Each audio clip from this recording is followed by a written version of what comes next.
ஓம் நம சிவாய. தினம் ஒரு சிவாலய தரிசனத்தில் நாம் இன்று பார்க்க உள்ளது திருச்சி மாவட்டம் சமயபுரம் அருகில் உள்ள கீழக்கல்லுக்குடி கிராமத்தில் 4 மாதங்களுக்கு முன்பு இதே இடத்தில் ஒரு சில மக்கள் பணியில் ஈடுபட்டு கொண்டிருந்த போது நந்தீஸ்வரரின் முகமானது தென்பட்டுள்ளது. உடனே மக்கள் ஆச்சரியத்துடன் நந்தீஸ்வரர் இந்த இடத்தில் இருக்கிறார் என்று அந்த இடத்தில் உள்ள மண்ணை நீக்கி மேலே எடுத்தபோது நந்தீஸ்வரரை அதற்கு அருகிலேயே லிங்கேஸ்வரரும் காட்சி தந்துள்ளார். உடனே லிங்கேஸ்வரரையும் வெளியே எடுத்து இந்த இடத்தில் பிரதிஷ்டை செய்து வணங்கி கொண்டு வருகின்றனர். இதில் என்ன ஒரு பெரிய ஆச்சரியம் என்றால், இந்த லிங்கமானது எத்தனை ஆயிரம் ஆண்டுகளுக்கு முன்பு பிரதிஷ்டை செய்யப்பட்டது என்று யாருக்குமே தெரியாது.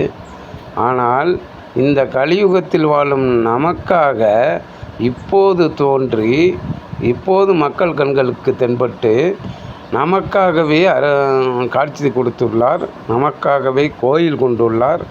எத்தனையோ பிரசித்தி பெற்ற கோயிலுக்கெல்லாம் செல்கின்றோம், பஞ்சபூத தலங்களுக்கு செல்கின்றோம். ஆனால் இதுபோல்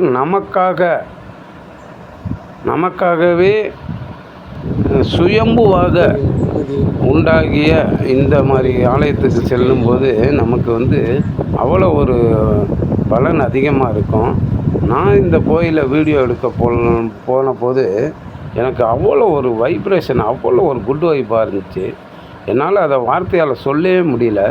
கொஞ்ச நேரம் பத்மாசனத்தில் உட்காந்து சின்முத்திரை வைத்து தியானம் செய்தபோது என்னையே நான் மறந்துட்டேன். அந்த லிங்கம் மட்டுமே நெற்றி பொட்டில் வந்த மாதிரி இருந்துச்சு. நான் கண்ணு மூடி உட்காந்துருந்த நேரம் ஃபுல்லாகவே வேறு எந்த எண்ணமுமே எனக்கு அங்கே வரல. அந்த லிங்கத்துடைய உருவமானது எனது நெற்றி பொட்டில் நின்று கொண்டே இருந்த மாதிரி இருந்தது.